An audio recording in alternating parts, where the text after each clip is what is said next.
محافظة المنيا طبعا. ولا مش مشارك؟ تمام. مشارك بإيه طيب؟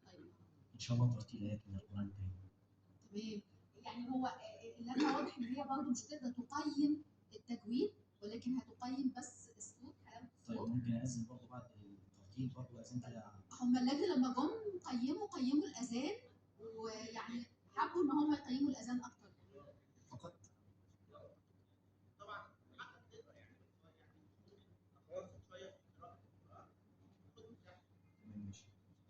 حضرتك يعني متاثر بحد من المشايخ؟ هو أنا بحب الشيخ المشاوي، الشيخ عبد الباسط.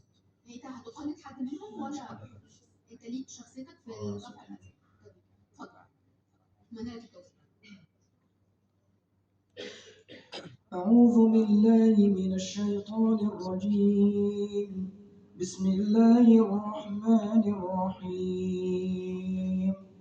أقم الصلاة لدلوك الشمس إلى غسق الليل وقرآن الفجر إن قرآن الفجر كان مشهودا. ومن